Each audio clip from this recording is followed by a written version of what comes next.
जय हिंद। नमस्कार दोस्तों, मैं आभास कुमार स्वागत करता हूं आप लोगों का अपनी रक्षक सीरीज में।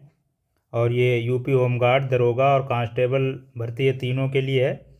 यूपी जीके के इसमें 20 क्वेश्चन होंगे, ठीक है। और ये प्रैक्टिस सेट नंबर हमारा 10 है। और आइए देखते हैं कि पहला क्वेश्चन क्या है। तो ये पहला क्वेश्चन आप लोगों के सामने है कि उत्तर प्रदेश की नंद बाबा दुग्ध मिशन योजना का मुख्य उद्देश्य क्या है। ये उसका लोगो है। और तो इसका जो मुख्य उद्देश्य हो जाएगा वो दुग्ध उत्पादकों को उचित मूल्य दिलाना और डेयरी विकास, ये इनका जो मुख्य उद्देश्य हो जाएगा। तो देखिए, किसानों की जो इसका उद्देश्य है कि किसानों किसानों की आय बढ़ाना, आय बढ़ाना, ठीक है। और स्वदेशी स्वदेशी नस्ल को बढ़ावा। जैसे कि स्वदेशी नस्ल कौन कौन सी होती हैं, जैसे ये अमेरिकन जो है इसको नहीं बढ़ावा देंगे, ये स्वदेशी नस्ल को बढ़ावा देंगे। इसमें कौन सी? तो गिर, साहीवाल, गिर ये गुजरात वाला, साहीवाल और थार पारकर, ठीक है। ये जो गाय की नस्ल हैं इनको इसमें बढ़ावा देने की बात है। और इसमें क्या है कि डेयरी डेयरी उत्पादक डेयरी उत्पादक संगठन बनाना, ये इसके उद्देश्य हैं, ठीक है। तो मैं आशा करता हूँ आप लोगों को समझ में आया होगा। और आइए देखते हैं क्वेश्चन नंबर 2। किशोरी शक्ति योजना उत्तर प्रदेश में किस आयु वर्ग की बालिकाओं के लिए संचालित है। तो देखिए, इसको समझते हैं कि जो ये किशोरी किशोरी शक्ति योजना जो है ये सिर्फ उत्तर प्रदेश में ही नहीं बल्कि पूरे देश में संचालित है। और ये क्या है कि दूसरे दूसरे नामों से या और किसी नाम से अपनी जो भी प्रदेश सरकार रहती हैं वो और कुछ भी नाम रख लेती हैं। तो उसी तरीके से ये हर प्रदेश में संचालित है। तो यहाँ पे देखिए, यूपी में जो इसकी एज है वो 11 से 18 वर्ष हो जाएगी। और क्या है कि इसमें जो जो के लिए संचालित है तो इसमें किसको प्राथमिकता दी जाती है? प्राथमिकता दी जाती है। तो ये उनको प्राथमिकता दी जाती है जिन्होंने जिन्होंने पढ़ाई बीच में छोड़ दी, ठीक है। और गरीबी रेखा से नीचे हैं, गरीबी रेखा से नीचे हैं, ठीक है। और इनके देखिए, इनके स्वास्थ्य में सुधार के लिए और एनीमिया, जैसे एनीमिया समझते हैं आप लोग, एनीमिया जिसमें खून की कमी हो जाती है, और ऐसी बीमारी को कम करने के लिए इसको संचालित किया गया है, ठीक है। आइए देखते हैं क्वेश्चन नंबर 3। उत्तर प्रदेश राज्य पर्यटन विकास निगम लिमिटेड की स्थापना किस वर्ष की गई थी? तो ये की गई थी 1974 में। और इसका जो उद्देश्य था वो राज्य पर्यटन को बढ़ावा देना। देखिए, ये जो उत्तर प्रदेश राज्य पर्यटन विकास निगम लिमिटेड की स्थापना जो हुई थी उसका जो उद्देश्य था वो राज्य पर्यटन को बढ़ावा देना था, ठीक है। और इसमें और भी कौन कौन सी बातें थीं, तो जैसे आवास है। आवास किसके लिए? तो हम लोग जैसे मान लो कोई बाहर से घूमने आता है, विदेश से घूमने आता है, या हम ही लोग दूसरे राज्य में जो घूमने जाते हैं तो वहाँ पे जैसे आवास का मतलब है कि होटल हो गया, ठहरने की व्यवस्था हो गई, ठहरने की व्यवस्था ये सब इसमें किया गया। और परिवहन की, जैसे आप लोग कहीं घूमने जाते हैं वहाँ पे परिवहन होता है, और भी जहाँ पे हम लोग घूमने चलते हैं तो वहाँ पे भी परिवहन की व्यवस्था होती है, ठीक है। और उसके अलावा प्रचार सामग्री प्रचार सामग्री का मतलब समझ रहे हैं, जैसे गाइड बुक ये सब इसके प्रचार सामग्री हो गई। और रोजगार की बात होती है इसमें। किसके रोजगार की बात होती है? तो हम लोग घूमने चलते हैं, वहाँ पे जो उस क्षेत्र के जो लोग हैं उनको रोजगार मिलता है, तो वो लोग अपना वहाँ पे बहुत जो भी चीज़ें रहती हैं बेचने के लिए उसमें बेचते हैं, तो उनको रोजगार मिलता है। ठीक है, और आइए देखते हैं, बुंदेलखंड क्षेत्र के किस नृत्य को कृषक नृत्य के रूप में जाना जाता है जो फसल कटाई के समय किया जाता है। तो देखिए, बुंदेलखंड क्षेत्र का जो कृषक नृत्य है उसको ये पाई डंडा इसके रूप में जाना जाता है। आप लोगों ने देखा होगा, अभी कुछ दिन पहले खूब वीडियोस आते थे गुजरात से डांडिया नृत्य के। ठीक है, तो ये बिल्कुल वैसे उसी से संबंधित है, मतलब बिल्कुल सेम टू सेम वैसे ही है। इसमें भी छोटे छोटे से डंडे लेके नृत्य करते हैं, और ये जो मुख्य रूप से जो प्रचलित है वो यादव समाज में है। यादव समाज में, यादव समाज में ये मुख्य रूप से प्रचलित है। और इसमें क्या है, ये फसल कटाई पे होता है। तो एक ये सैरा नृत्य, ये जो सैरा नृत्य है ये भी फसल कटाई पर होता है। ठीक है, और एक ये राई नृत्य है। तो राई नृत्य कब किया जाता है? राई नृत्य किया जाता है विवाह अवसर पे, विवाह और संतान जन्म व कृष्ण जन्माष्टमी पे किया जाता है। अब ये एक और बच गया है, चरकुला। चरकुला के बारे में पता तो होगा, लेकिन मैं इसके बारे में एक दो पॉइंट बता देता हूँ। ये देखिए, ये होली के बाद किया जाता है, होली के बाद होता है। ठीक है, ये मुख्य रूप से ब्रज क्षेत्र में होता है, ब्रज क्षेत्र जैसे कि मथुरा, वृंदावन। ठीक है, अच्छा, इसमें क्या होता है, तो इसमें 108 जो दीपक होते हैं, 108 दीपक सिर पे रखे और बैलेंस बना के इसमें नृत्य किया जाता है। ठीक है, तो आइए देखते हैं 5 नंबर क्वेश्चन।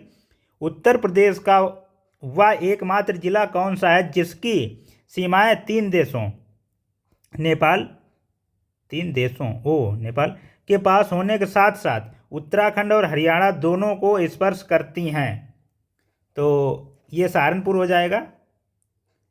आइए देखते हैं, उत्तर प्रदेश के किस जिले में देश का पहला जल विश्वविद्यालय स्थापित किया जा रहा है? तो ये हमीरपुर हो जाएगा। और हमीरपुर में भी ये देश का व दुनिया का प्रथम जल विश्वविद्यालय है।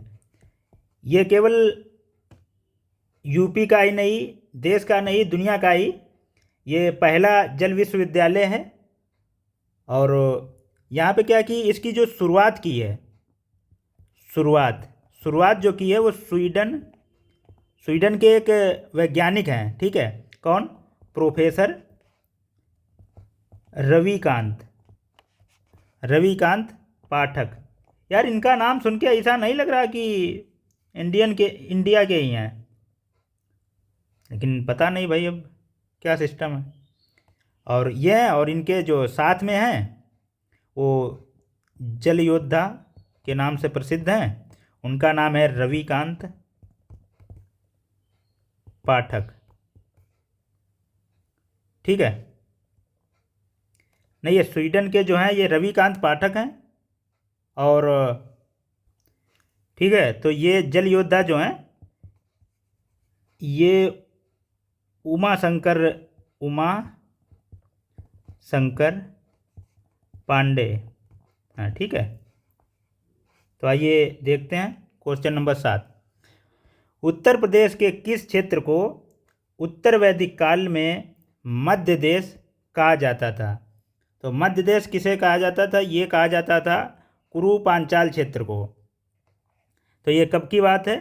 ये 1000 से 600 ईसा पूर्व, 1000 से 600 ईसा पूर्व की बात है, तब इसे कुरु पांचाल क्षेत्र को कहा जाता था। ठीक है, तो उत्तर प्रदेश में सोनभद्र जिला कितने राज्यों के साथ अपनी सीमा साझा करता है?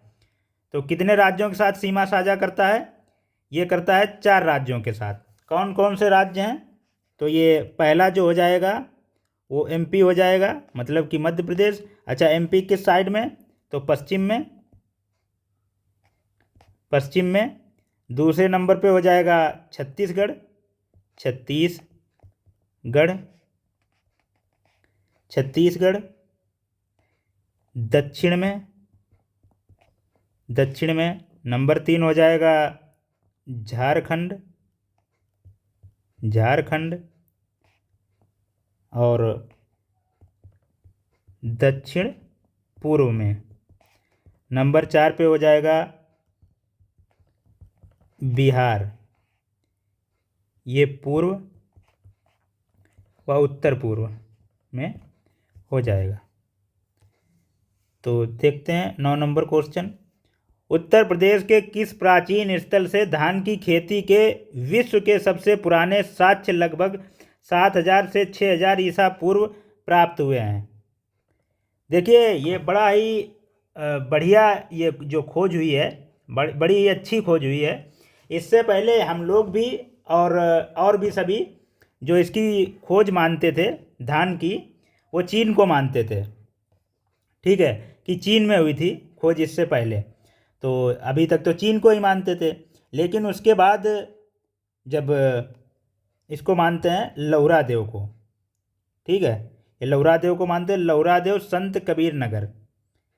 लेकिन इसमें क्या है कि अच्छा, यहाँ पे भी जो इससे पहले जैसे लौरा देव संत कबीर नगर में इसकी खोज हुई, ठीक है, तो इससे पहले की जो मानते थे वो कोल्डिवा को मानते थे, कोल्डिवा को, जब तक कि इसकी खोज नहीं हुई थी। तो पहले जब ऑप्शन आता था परीक्षाओं में तो कोल्डिवा को मानते थे। तो आप लोग देख के रहिएगा कि अगर ऐसा ऑप्शन कोई मिलता है जिसमें लौरा देव नहीं है तो आप लोग कोल्डिवा को लगाएंगे, और अगर कोल्डिवा और लौरा देव दोनों हैं तो आप लोग लौरा देव को लगाएंगे। ठीक है, तो इस हिसाब से इस क्वेश्चन को करना है।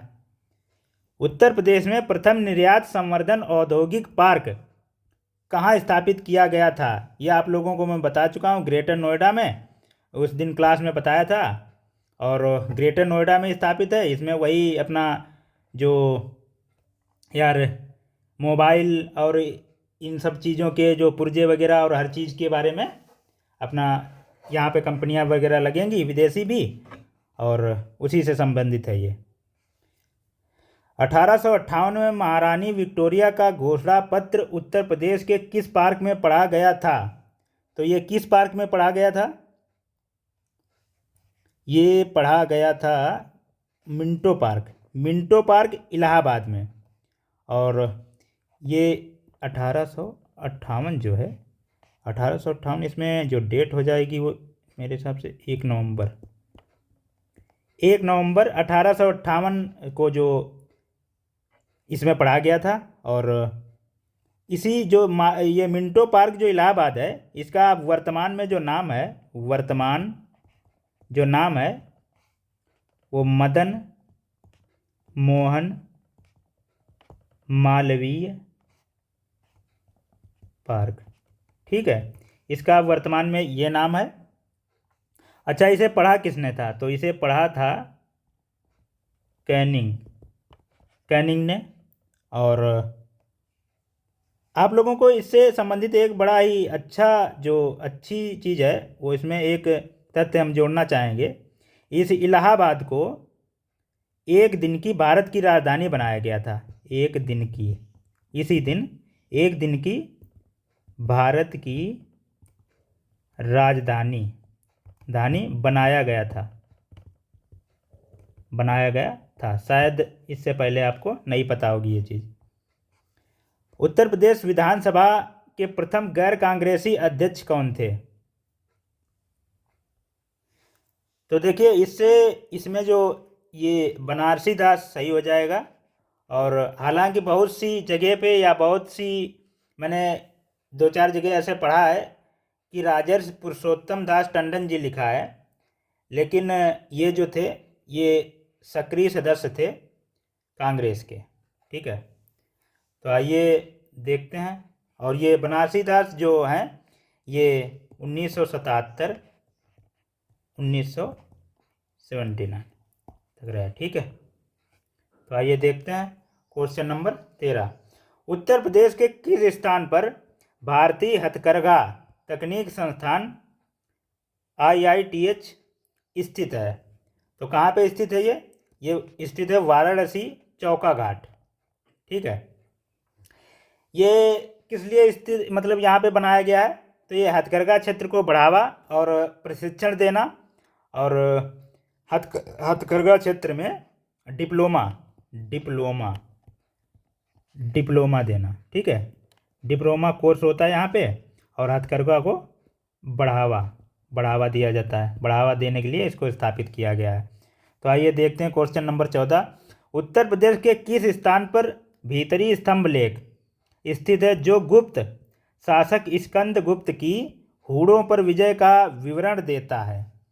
तो ये स्थित है गाजीपुर के सैदपुर में। गाजीपुर के सैदपुर, जो सैदपुर तहसील है वहाँ की एक। ठीक है, गाजीपुर की, ऐसे आप याद रखिए कि गाजीपुर की एक तहसील है सैदपुर वहाँ। और इसका जो लेख है, लेख संस्कृत में लिखा हुआ है और जो लिपि है वो ब्राह्मी लिपि का प्रयोग हुआ है। ठीक है, आइए देखते हैं 15 नंबर क्वेश्चन। उत्तर प्रदेश के किस जिले में उत्तर प्रदेश कृषि अनुसंधान परिषद का मुख्यालय स्थित है? तो इसका मुख्यालय लखनऊ में स्थित है और इसकी जो स्थापना है वो 14 जून 1989 मतलब कि 89 में हुई थी। उत्तर प्रदेश का कौन सा क्षेत्र आद्य कल्प मतलब आर्कियन एरा की प्राचीनतम शैलों से निर्मित है? तो ये हो जाएगा बुंदेलखंड का क्षेत्र। बुंदेलखंड का क्षेत्र तो नहीं होगा। देखिए, अगर इस तरीके के ऑप्शन दिए हैं, ठीक है, अगर इस तरीके के ऑप्शन दिए हैं और तराई क्षेत्र, बुंदेलखंड और गंगा जमुना दोआब, तो इसमें ये गंगा जमुना दोआब हो जाएगा। बताइए, तो इसमें बुंदेलखंड होगा, बुंदेलखंड क्षेत्र। और ये जो आद्यकल्प, ये जो चट्टानें हैं वो भारत की सबसे जो पुरानी चट्टानों में से एक हैं। और देखिए, जब हम लोगों ने सुना होगा, जब हम लोगों ने जियोग्राफी पढ़ते हैं, भूगोल पढ़ते हैं, तो उसमें सुनते हैं कि पृथ्वी जो थी वो पहले आग का गोला थी, मतलब बहुत ही गर्म थी। और जब पृथ्वी ठंडी हुई तो ठंडी होने के जो शुरुआती चरण थे, शुरुआती चरण था, तो ये जो आद्यकल्प सेल, ये जो सेल हैं ये तभी की हैं, ठंडी होने के शुरुआती चरण की ही हैं ये सेल हैं। ठीक है, ये आप लोग याद रखिएगा। उत्तर प्रदेश में डॉक्टर शकुंतला मिश्रा राष्ट्रीय पुनर्वास विश्वविद्यालय कहाँ स्थित है जो विशेष रूप से दिव्यांगों के लिए है? तो ये स्थित है लखनऊ में। और देखिए, लखनऊ में कहाँ पे? तो मोहान रोड, आप लोगों ने सुना होगा, मोहान रोड पे स्थित है। इसकी जो स्थापना 2008 में हुई थी। तो इसमें जो 50% सीट हैं वो दिव्यांग जनों को इसमें आरक्षित हैं, 50% सीटें। और देखिए, इस जो विश्वविद्यालय को बनाया गया है तो एक इस तरीके से बनाया गया है कि जो इसमें दिव्यांग जन लोग पढ़ाई करेंगे उन लोगों को कहीं भी आने जाने में, कुछ भी करने में दिक्कत ना हो, इस तरीके से उसको डिजाइन किया गया है। ठीक है, समझ रहे हैं ना? तो आइए देखते हैं 18 नंबर क्वेश्चन। उत्तर प्रदेश में ग्रेनाइट पट्टियाँ और स्लेट मुख्य रूप से कहाँ बनाए जाते हैं? तो ये बनाए जाते हैं, ये ललितपुर है। ठीक है, हालांकि ग्रेनाइट पट्टियों के लिए ललितपुर रहता है और ये स्लेट जो बनती हैं ये चुनार मिर्ज़ापुर। लेकिन अगर ऐसा ऑप्शन आता है तो आप लोग ललितपुर को ही लगाइएगा। ठीक है, तो आइए 19 नंबर। उत्तर प्रदेश का वह कौन सा जिला है जहां देश की पहली मोबाइल जेल संचालित की गई? भाई साहब, ये बहुत ही, जो मेरे हिसाब से, मेरी नज़र में जो ये पहल है मोबाइल वैन वाली या मोबाइल जेल जो है, ये मुझे बहुत ही अच्छा लगा इस चीज़ के बारे में देख के और जान के। तो आइए आप लोगों को समझाता हूँ। ये जो मोबाइल जेल जो है ये संचालित कहाँ की गई है? तो ये जालौन में। जालौन में कहाँ पे? उरई। उरई में। अच्छा, इसका जो उद्देश्य है वो जैसे छोटे मोटे अपराधों में, जो छोटे अपराधों में जो बंद कैदी हैं, कैदी जो बंद हैं छोटे मोटे अपराधों में, तो उनको क्या है कि उनका तुरंत वहीं सुनवाई उनकी हो जाएगी, वहीं से उनको न्याय मिल जाएगा, बस वहीं से उनका पूरा केस समाप्त। इसमें क्या रहता है, मोबाइल जेल जो रहती है एक वैन टाइप की रहती है बड़ी, उसी में हमारे जज साहब भी बैठे होंगे, उसी में और भी अधिकारी बैठे होंगे, और वो लोग खुद ही जाएंगे और वहाँ पे जाके और इन लोगों को इनकी समस्या सुनेंगे और इनकी जो भी रहेगा वो सुन के और इनको वहीं से ही बेल मिल जाएगी। ठीक है, उनको बिल्कुल वो कर दिया जाएगा, तो उनके केस का जो निपटारा है वो वहीं कर दिया जाएगा। ठीक है, तो क्या है कि आप लोग न्याय व्यवस्था तो समझते ही हैं कितना धीमी तरीके से चलती है। छोटे मोटे केस में भी आप लोगों को अगर कोई फंसा दे तो चलते रहो, दौड़ते रहो ऐसे ही, पता नहीं कब पता चला, कब आप लोग को न्याय मिले। ठीक है, तो आइए देखते हैं कि यूपी की पहली सेंट्रल जेल ये जो बनी थी ये आगरा में बनी थी, आगरा में, और 1844 में इसकी स्थापना हुई थी। आइए देखते हैं कि 20 नंबर क्वेश्चन क्या है। उत्तर प्रदेश के किस स्थान को वैदिक काल में ब्रह्मर्षि देश के रूप में जाना जाता था? तो ब्रह्मर्षि देश के रूप में जाना जाता था गंगा जमुना दोआब को। यही मुझे याद रहा था उस टाइम, जो मैंने पिछले क्वेश्चन में बताया, तो यही वाला मुझे याद रहा था, इसीलिए मैंने उसमें ये मैंने लगाया था। बाद में हालांकि आप लोगों को सही करवा दिया है, तो इसमें गंगा जमुना दोआब हो जाएगा। देखिए, यह जो क्षेत्र है यह कुरु पांचाल देश के अंतर्गत आता था, और यह सबसे जो उपजाऊ था। ठीक है, और संस्कृत के हिसाब से और पवित्र विद्वानों के हिसाब से सबसे अच्छा क्षेत्र माना जाता था, अच्छा क्षेत्र माना जाता था। ठीक है, तो आशा करता हूँ ये आप लोगों को जो आज की क्लास है उसमें बहुत सी मैंने ऐसी जानकारियाँ दी हैं जो आप लोगों ने पहले नहीं पढ़ी होंगी। और अगर आप लोगों को हमारा क्लास अच्छा लगता है तो आप लोग हमारे क्लास को लाइक करें और अपने दोस्तों को इसको शेयर करें। और सर की भी एक मैथ्स की क्लास चलती है, आप लोग लेके देखिएगा, बहुत ही अच्छे से मैथ्स करवाते हैं, जो कि ये भी वर्तमान में ईसाई हैं। ठीक है, तो धन्यवाद आप सभी का। ठीक है, और अगली क्लास में भी आप लोग ज़रूर आइएगा। धन्यवाद, जय हिंद।